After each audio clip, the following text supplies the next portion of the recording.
Mensagem do Senhor. Irmãos, graça e paz a esta amada igreja. Irmãos, é um prazer novamente retornar ao púlpito agora, não para dar uma aula de escola dominical, como nós fizemos hoje pela manhã, mas para explicar os mistérios da palavra do nosso Deus. Mais uma vez, agradeço ao conselho da igreja pelo convite, aos irmãos a caridosa atenção à palavra de Deus e ao conselho da minha igreja pelo discernimento de liberar-nos para pregar nesta data festiva, e a minha esposa e os meus filhos, que sempre é a parte essencial da minha equipe, né? Então, louvado seja Deus por isso. Nós vamos abrir a palavra de Deus em Efésios, mais uma vez, Efésios capítulo 1.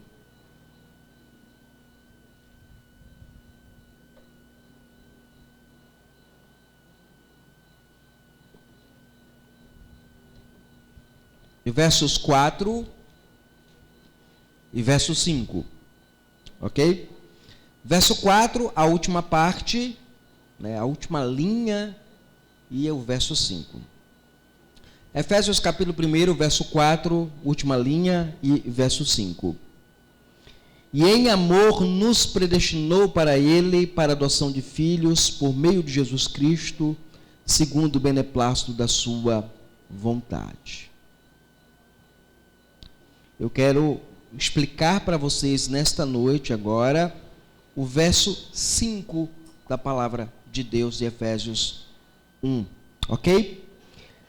Primeiro, antes de eu entrar propriamente na doutrina que esse texto traz para nós, eu preciso trazer uma explicação para vocês do pensamento de Paulo, como Paulo está pensando e argumentando a doutrina da palavra de Deus, e de modo particular, como ele está falando das bênçãos espirituais que os crentes adquirem em Cristo, como nós vimos sábado anterior ao dia de hoje, né?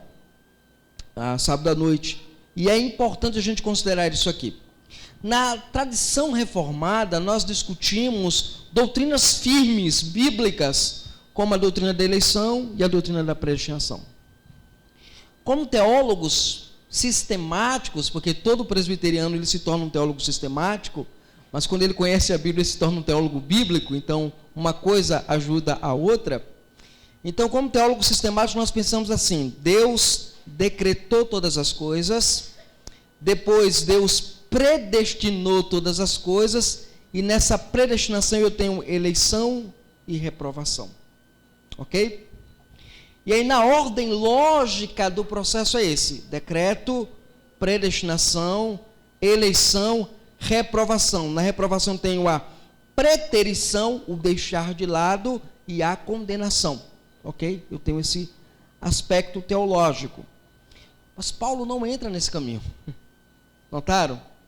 Paulo ele começa com a eleição. Por que ele começa com a eleição no verso 4? Porque ele está escrevendo para a igreja, ele está pressupondo pessoas eleitas e salvas em Jesus Cristo. Essa é a mentalidade de Paulo, ok? Quando você pega Romanos capítulo 9, versos 22 e verso 23, Paulo vai falar do mesmo tema, agora de maneira interessante. Ele vai falar dos vasos de ira preparados para a perdição e dos vasos de misericórdia preparados para a glória de antemão. Então ele trabalha essas duas ideias porque ele está pressupondo um debate entre o crente e o incrédulo. Por isso que ele não toca ele toca nas duas doutrinas. Aqui não, ele só toca em uma doutrina. Primeiro afirma uma e depois desenvolve a outra. Ele inverte a ordem porque ele está pressupondo que ele está se dirigindo a uma igreja de crentes salvos, de pessoas piedosas no Senhor, sem haver objeções à doutrina. Lembra lá que Romanos tem objeções à doutrina, ele levanta um personagem inimaginário para discutir a doutrina da reprovação. Que nesta carta aqui ele não faz isso. Ele não entra nesse meandro. E aí nós entramos agora, propriamente dito, nesta porção da palavra de Deus que nós lemos aqui para os irmãos. Estamos aqui, irmãos, diante de uma declaração estupenda da palavra de Deus. Uma verdadeira declaração que nos coloca mais baixo do que o chão que nós estamos a pisar. Eis aqui uma verdade muito clara e solene. Uma verdade que vem da eternidade, uma verdade que procede da vontade de Deus. O apóstolo Paulo, ele quer que nos concentremos mais uma vez, que subamos um degrau, que cheguemos até os céus e olhemos da perspectiva dos céus e não da perspectiva da terra. Que olhemos da perspectiva de Deus e não da perspectiva humana. Veja, a salvação, a obra da redenção não vem do homem. Isso já deixou bem claro no pensamento paulino. Mas ele quer que a gente suba um degrau a mais. Ele tem uma das visões mais gloriosas. Ele quer que subamos mais um degrau até o maravilhoso céu. Olhando com o olhar da eternidade, olhando para a própria eternidade, olhando para a grandeza da revelação de Deus aqui nesse texto.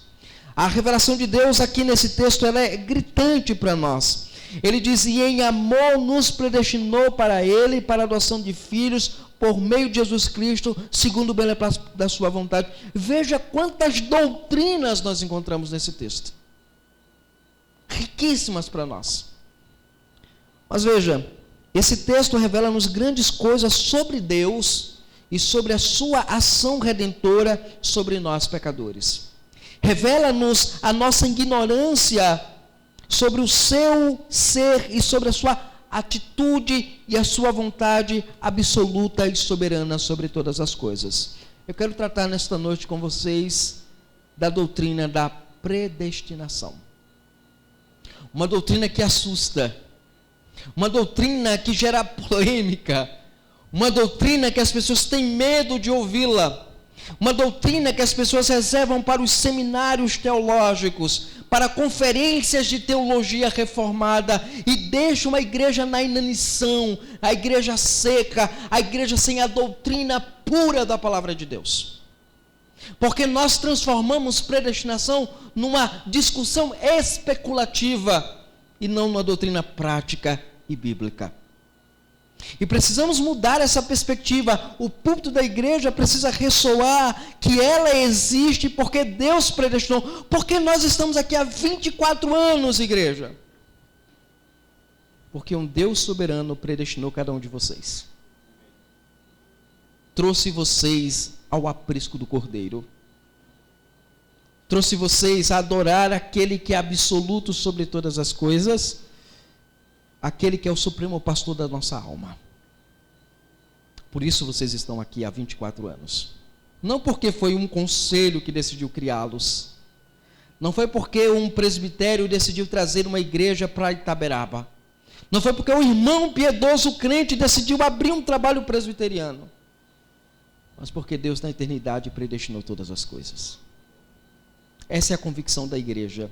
Isso deveria ser pregado no púlpito desta igreja regularmente.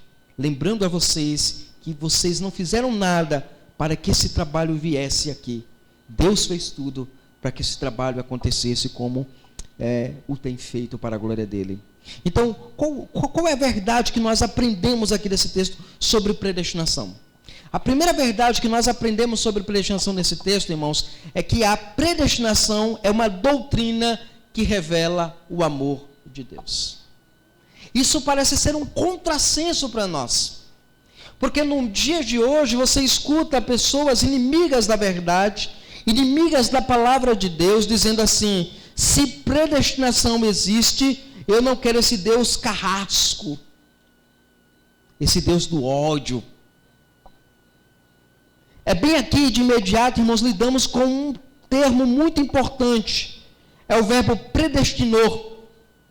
Algumas pessoas sabem que nós, presbiterianos, cremos na doutrina da predestinação. Todavia, irmãos, acham que esta doutrina, se ela vem de Deus, dizem eles, Deus não é cheio de amor. Se Deus predestinou algumas pessoas na eternidade para o céu e destinou outras para o inferno, Ele não é um Deus amoroso. Ora, esta concepção, irmãos, ela é exatamente aqui, irmãos. Porque o nosso texto diz, olha como é que o texto começa, e em amor. E em amor. As divisões da Bíblia, elas são terríveis, porque você percebe que o verso 4 termina com a expressão e em amor. Na sequência lógica do pensamento paulino, esse em amor faz parte do verso 5. Então, conta uma história, é claro que é uma anedota, que o cara que fez a divisão da Bíblia estava montado em cima de um cavalo que estava galopando, e ele começou a marcar os versículos, onde ele podia marcar os versículos para dividir a Bíblia. E aí, nesse galope, acabou invertendo aqui o verso 4, separando do verso 5 o finalzinho desse texto. É uma anedota que a gente escuta no seminário. Veja, e aqui é interessante porque o apóstolo Paulo, ele coloca para nós, em amor nos predestinou. Nós, irmão, não fomos predestinados no ódio, ou em ódio, ou pelo ódio. Deus não é um Deus carrancudo que está lá no céu, escolhendo uns pela boniteza, pela beleza, pela sabedoria, pela riqueza, pelo nome, pela cor, pela posição social. Ele não faz isso. A escolha de Deus, irmãos, a predestinação, ela não é baseada no que você tem ou no que você pode oferecer. Veja, e aí nós somos predestinados, não em acepção de pessoas, porque seria um pecado que Deus condena em Tiago capítulo 2. A predestinação, irmãos, ela é uma prova primeiramente de amor. Sim, amor, o amor eterno, todavia o amor que você não compra, que você não conquista pelos méritos humanos. Abraham Bolt, no seu fabuloso livro, o grande puritano Abraham Bolt, no seu livro O Reino da Graça, ele diz assim, a graça, ela não é conquistada por méritos, mas também não é perdida por culpa. É exatamente isso que nós temos nesse texto da palavra de Deus. Aqui essa predestinação, ela não é conquistada pelos méritos humanos, e somente assim nós entendemos que fomos alvos da maior graça dos céus. A maior graça dos céus, irmãos, não é o fato de ter o meu nome escrito no rol de membros da igreja, mas a maior graça dos céus, irmãos, é o amor de Deus Pai em nos predestinar para a vida e não para a morte. Nos predestinar para amá-lo, para honrá-lo, para glorificá-lo, para exaltá-lo. É exatamente essa perspectiva que Paulo vai desenvolvendo nesse texto. Paulo diz que o Pai nos predestinou para Ele, porque nos amou de forma soberana. E em amor. A igreja foi predestinada em amor. Agora, a expressão que você tem aqui na língua grega, em amor, em HP, essa palavra HP ou agape, ela tem a conotação de um amor sacrificial, um amor que se doa, um amor que se entrega, um amor que não mede a distância e os limites para amar. É um amor que vai em ação, em direção ao pecador, aquele que está arruinado em pecado, aquele que está deploravelmente mergulhado no pecado. E aí Paulo vem dizer assim, essa predestinação ela acontece em amor, ou seja, foi o amor de Deus que moveu ele a nos predestinar, a nos trazer este mundo. Então, esse é o primeiro aspecto a ser considerado, que a predestinação ela revela o amor de Deus. Esta é a primeira implicação clara que o texto nos coloca diante de nós. Em segundo lugar, o que essa predestinação nos ensina? A predestinação também nos informa que somos predestinados para sermos de Deus. Olha só, a pergunta que se levanta agora para o nosso texto é a seguinte, olha, o que Deus fez em amor? Foi o que Ele fez em amor? Diz o texto aí para nós, olha o que diz o texto, e nos predestinou para Ele. Para Ele. Isso aqui é importante, igreja. Você nunca analisou esse texto dessa maneira. Você sempre passa por cima dos conceitos que Paulo estabelece na lógica da argumentação paulina. Ele diz, e nos predestinou para Ele, é exatamente aqui que nós precisamos pensar como crentes. Algumas pessoas dizem assim, se há a predestinação, então nós podemos fazer o que nós bem quisermos. Se vocês creem nessa doutrina, então nós podemos pecar, porque no final vai todo mundo para o céu. No final vai todo mundo para o reino de Deus. Nós vamos viver na farra então, na vida licenciosa, na vida pecaminosa, na vida de adultério, na vida de fornicação, na vida de pecaminosidade. Agora, note o seguinte: nós não fomos predestinados para o mundo. Notaram o texto? Fomos predestinados para Ele, não para o mundo. O texto nos informa outra realidade, igreja. Ele nos diz que fomos predestinados para Deus e não para o mundo. E aí tem outra implicação: não para nós. A vida é minha, pastor. Eu faço as minhas escolhas. Pastor, as decisões são minhas, a vontade é minha, eu quero fazer o que me der na telha, é meu. Eu vim a esse mundo para mim. Não! Você veio para Deus. Para Deus. Nós somos obras de suas mãos. Efésios 2, verso 10. Pois somos feituras dele, criados em Cristo Jesus. Essa palavra feituras na língua grega é a palavra poietes, que é a palavra para poesia. Mas é o verbo fazer na língua grega. Então nós somos a poesia de Deus. O amor de Deus em nós e para Ele. Esse é o ponto importante.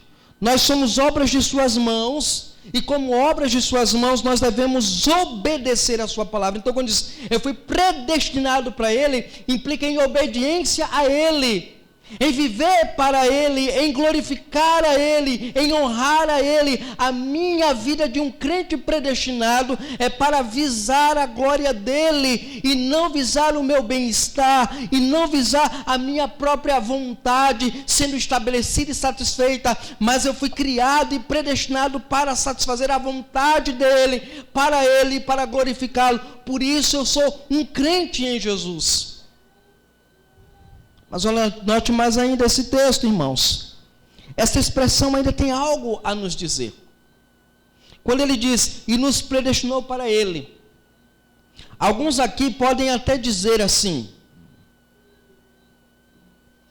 Podem achar o seguinte: bem, se eu fui predestinado, vou viver para mim mesmo. Vou viver para o meu prazer. Vou viver uma vida que não importa o que acontecer.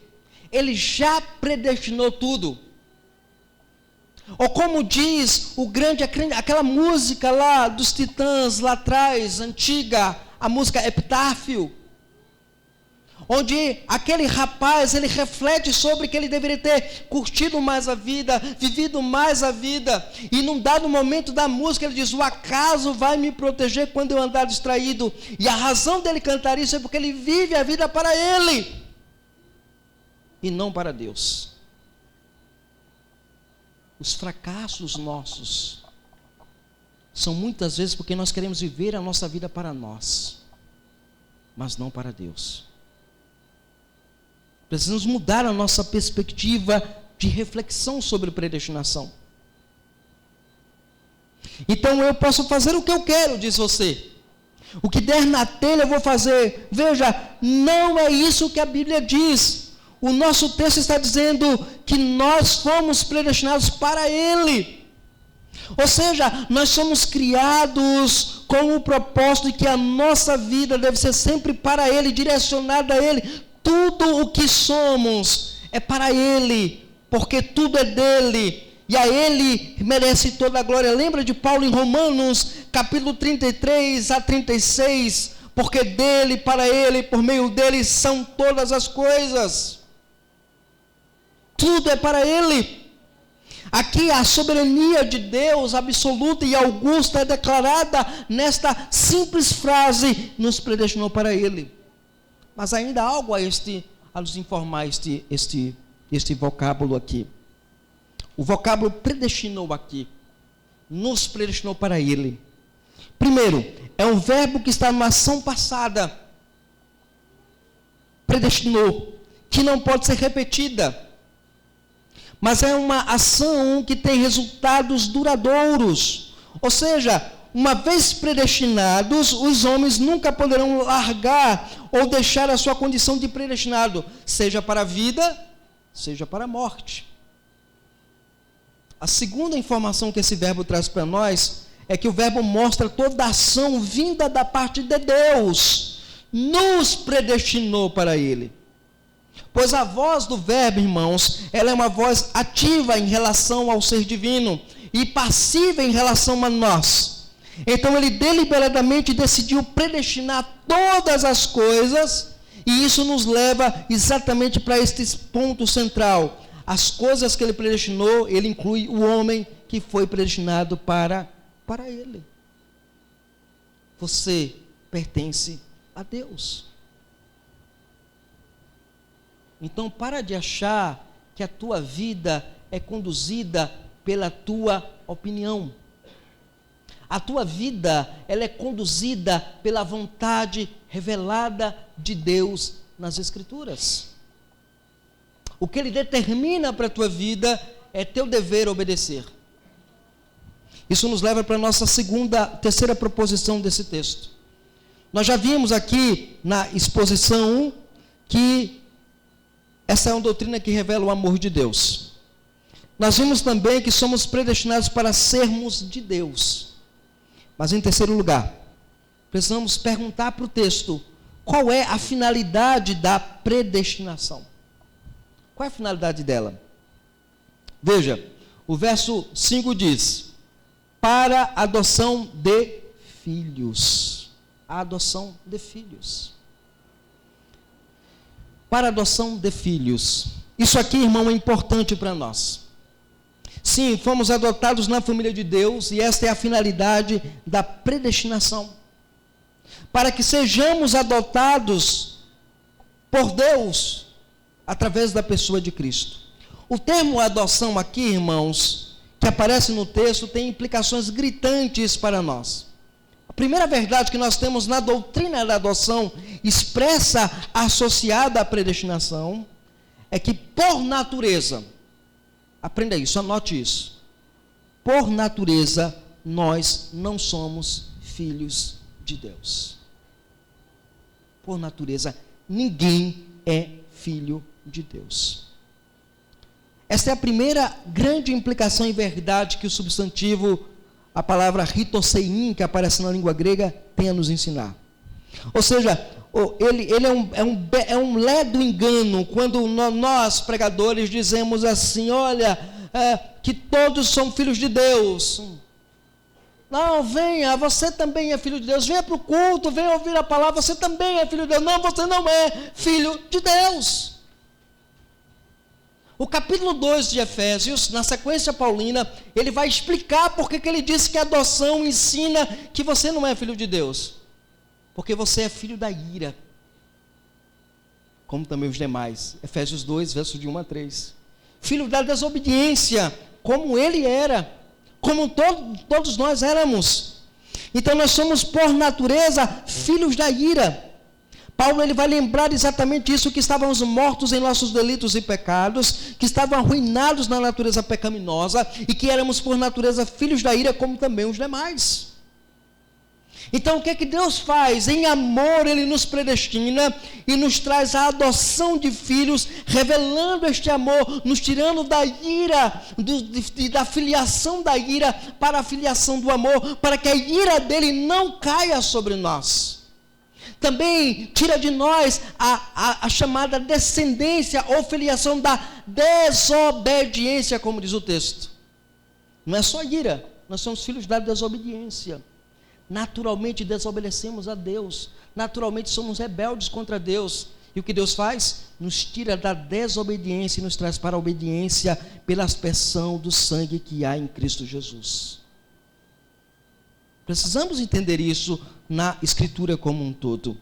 A segunda verdade que a doutrina da adoção associada à predestinação nos ensina é que somos incapazes, anote isso também, nós somos incapazes de nos tornarmos filhos de Deus a parte de sua predestinação. É exatamente isso que diz o texto. Ele diz assim, Olha a finalidade lá que coloca para nós no verso 5. Para a adoção de filhos. Esse é um outro aspecto, irmãos, culminante na palavra adoção. Quando nós queremos adotar um filho, nós planejamos como vamos fazer isso. Planejamos como vamos realizar, planejamos e ordenamos as nossas finanças, idealizamos tudo. Notem, eles só podem vir a ser filhos se os nossos projetos e os nossos planos tiverem em perfeita capacidade de se concretizar. Você só pode ser filho de Deus se a predestinação do Senhor incluiu você nesse plano.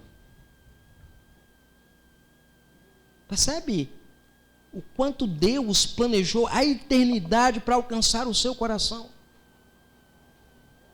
Moveu céus e terra para que você hoje conhecesse o Evangelho de Jesus. Quando eu penso na minha vida, quando não era cristão, nascido num lar pagão, nascido num lar espírita, frequentador de lares espíritas,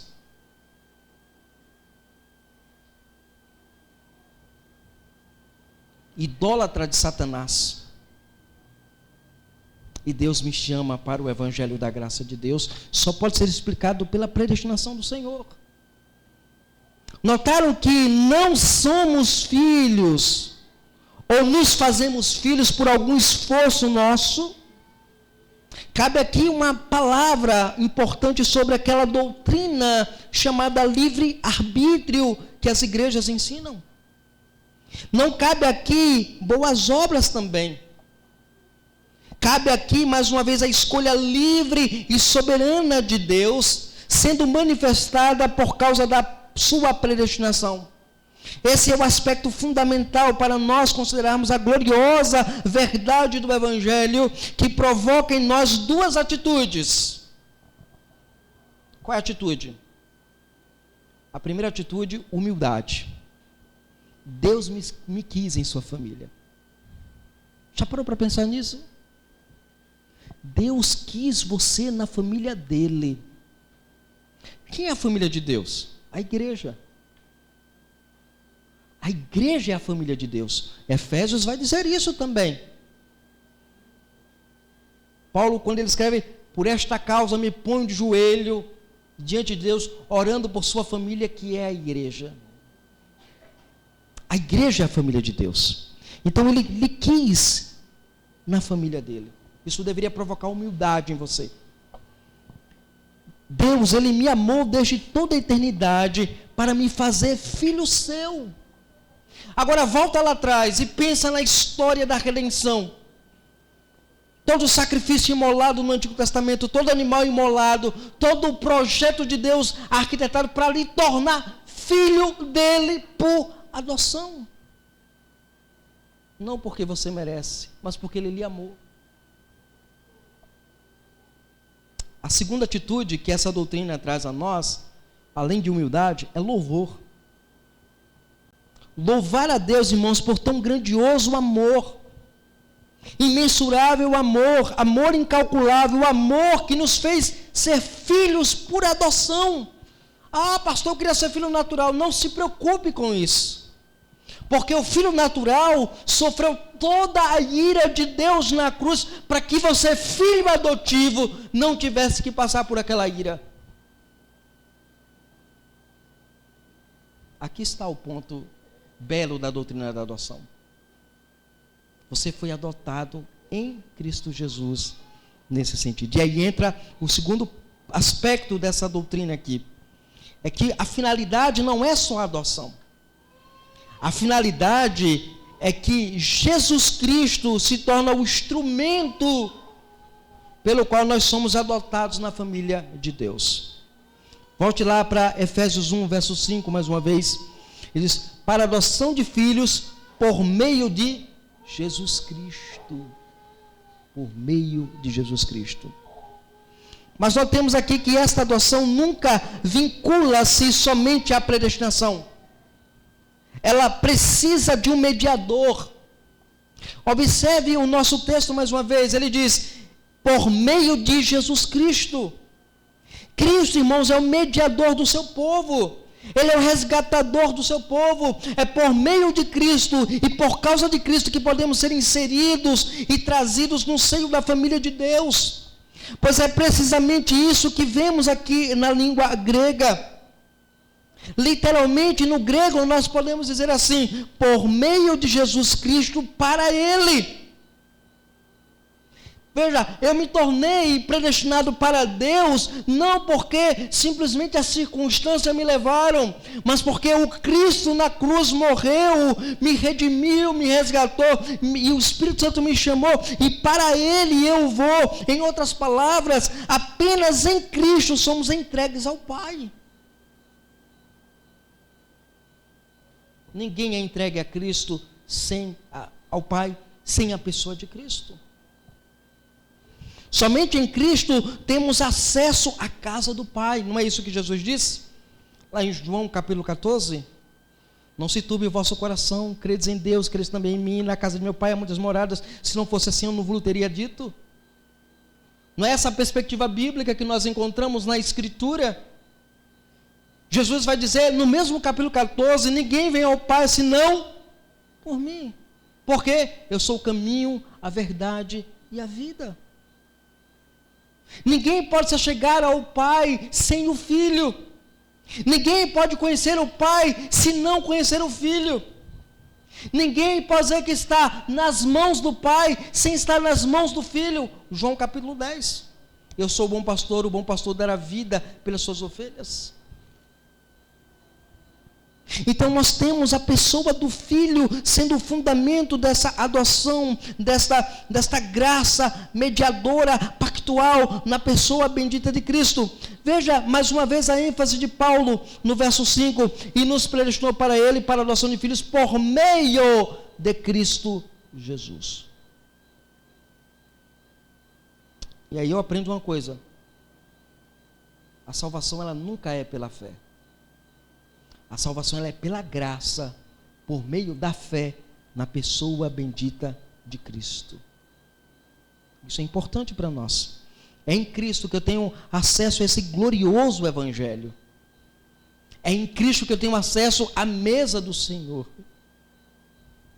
É em Cristo que eu tenho acesso à comunhão dos santos. Isso nos leva para a nossa quarta e última verdade que esse texto nos ensina. Veja, nós já vimos aqui, como crentes que somos, nós vimos a doutrina, ela revela o amor de Deus. Nós já vimos que nós somos predestinados para sermos de Deus. Nós vimos a finalidade desta predestinação, que é a adoção de filhos e a mediação de Jesus Cristo. E por fim, precisamos considerar o fundamento da predestinação e a adoção nesse texto. Qual é o fundamento? Onde se fundamenta a predestinação e a adoção em Cristo nesse texto? Diz o texto lá no final: segundo o beneplácito de sua vontade. O fundamento é esse. Mas onde tudo isso se fundamenta? Perguntamos ao texto. Sim, tudo tem um alicerce. Ninguém constrói uma casa de cima. Ela sempre começa por baixo, no alicerce. E às vezes o alicerce não é nem percebido. Já notou? Você vem para aqui, para esta igreja, você consegue ver os alicerces? Não. Você não consegue ver o fundamento. E aí é uma coisa importantíssima aos irmãos que estão chegando na fé reformada agora. Não queira saber o que a vontade secreta do Senhor tem para você. Porque nós vemos aqui que é segundo o beneplácito da sua vontade. Por que as pessoas querem saber, pastor, por que ele predestinou um e não o outro? Qual é a vontade de Deus para a minha vida? A vontade de Deus para a sua vida é aquilo que Ele revela na sua palavra. Aquilo que Ele não revelou está com Ele na eternidade. E aí eu aprendo o seguinte, que o alicerce é segundo o beneplácito de sua vontade. Essa palavra beneplácito, eu acho linda essa palavra. A palavra eudokia, que é boa vontade. Não é vontade ruim. É uma vontade boa, que você não vê, não enxerga a vontade invisível de Deus, se assim podemos dizê-lo. A mão invisível da providência do Senhor, do cuidado de Deus. Sim, aqui Paulo nos informa, irmãos, que toda a obra da predestinação, que inclui a adoção, que inclui a mediação de Cristo, se fundamenta nesta eudokia tu telematos teu, na boa vontade de Deus, no bom cuidado do Senhor. Ele não quer nada ruim para nós. E aí nós lembramos o que ele diz lá em Isaías: eu sei que pensamentos de bem, de bom eu tenho sobre vós e não de mal. Aqui nós aprendemos, irmãos, que o ato da escolha de Deus, a soberania de Deus em nos escolher, é fruto da sua vontade, ou seja, é o querer de Deus, que tudo isso que ocorreu na sua vida até agora, foi porque Ele quis que acontecesse. Porque se Ele não quisesse, não teria acontecido. O fato de você ser crente, ser membro desta igreja, o fato de você estar aqui nesta noite ouvindo essa palavra, é porque Deus quer confortar o seu coração, Deus quer trabalhar o seu coração, Deus que está dizendo para você: descanse o seu coração na minha providência e no meu cuidado. Porque é Ele que dirige o nosso destino. E Ele fez isso há 2000 anos atrás, lá na cruz do Calvário. A nossa salvação, irmãos, a nossa inclusão na família de Deus, não depende de nenhum livre-arbítrio humano. Eu escolhi ser crente. Não. De nenhum esforço humano. Apenas somente a vontade santa e augusta de Deus que provocou em você e colocou em você a fé e a obediência ao Evangelho de Cristo Jesus. E você despertou da verdade e para a verdade. Então, eu quero seguir esse Jesus que na cruz do Calvário morreu por mim. Ainda que eu não entenda nada de predestinação, ainda que eu não entenda as discussões filosóficas e especulativas da doutrina, mas eu sei de uma coisa: Ele na eternidade me amou. Ele na eternidade cuidou de mim. Ele me fez nascer nessa família que pode ter a maior disfunção, os maiores problemas, as maiores dificuldades, mas uma coisa é certa: Ele me trouxe essa família para me amar, para cuidar de mim.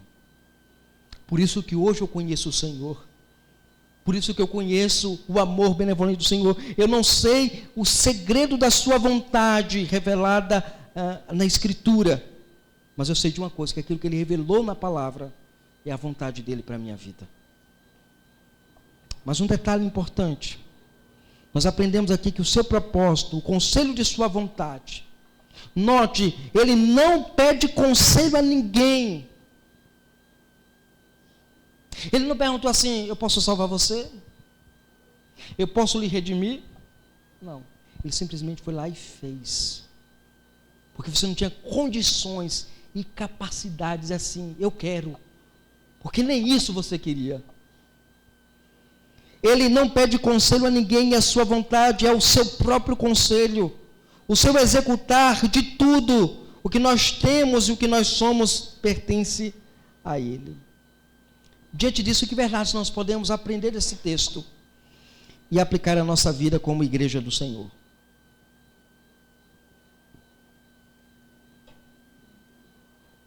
Deixa eu aplicar algumas verdades que nós aprendemos aqui nesse texto ao nosso coração, igreja. Encerrando a nossa exposição nesta noite. Veja,